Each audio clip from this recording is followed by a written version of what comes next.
Hi, Conduit.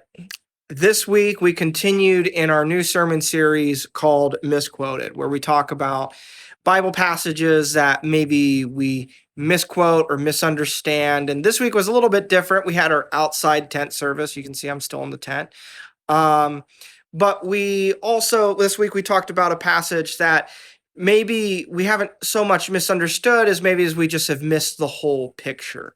And that's easy to do, particularly with passages we're very familiar with. We talked about the parable of the prodigal son, and that's a very familiar passage that we're very commonly known and we've heard many times before. And sometimes when we know a passage so well, it's easy for us to begin to maybe take parts of it for granted or to not see it as clearly as we once did.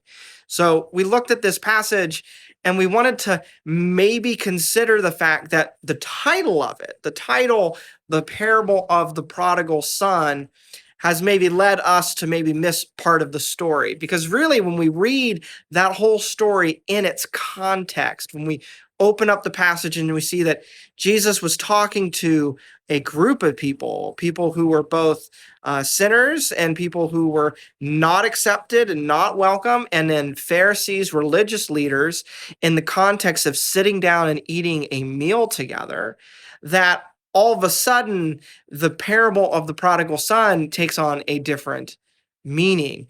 And we even begin to perhaps even see a bigger picture when we don't just think that the story stops with that of the son coming home, but that it continues on and isn't finished until the older son is addressed by the father. Sometimes because we name the parable of the prodigal son, we sometimes forget about the other son, the other brother.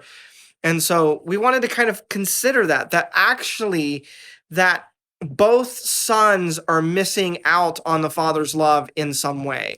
The younger son, in his pursuit of freedom or in his pursuit of his own desires, is missing out and not in relationship with the father because he's physically removed, he's being disobedient, he's living a wild life, like the passage says. But the older brother also doesn't have a relationship with his father. It says that he describes himself as slaving away for his father, as always being obedient, but he doesn't describe having a relationship with the father, even though he's always physically present with him. And then at the end, the story kind of ends with the question mark of, well, the one son has come back and has restored relationship with the father, but the other brother is standing outside the tent, is refusing to come in and sit down at the table with his brother and his father. And that gives us a paradigm for perhaps even considering our own tendencies of how we perhaps interact with others or interact with God.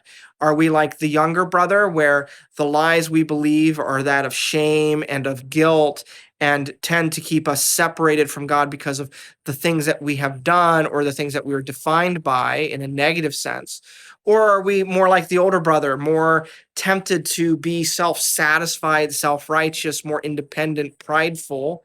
Maybe even we're really good at having a good, uh, putting up a good mask of looking good on the outside, but really, if we were to kind of admit on the inside, we would see that, oh, actually, there's a lot of not really nice things on here in the inside. We perhaps need God's grace as much, if not more, than the younger brother. And so which of those two do we fall into? And how can we all, no matter where we're at, come and sit down at God's table? Because that was our main point, is that no matter who we are, that God has forgiveness and a seat for us at the table. And so God is calling and inviting people on all ends to come into be relationship with him.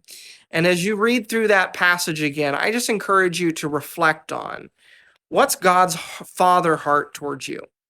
How does the Father love and seek to want to embrace you and care for you and love you and bring you and sit down and celebrate the fact that you're in relationship with him?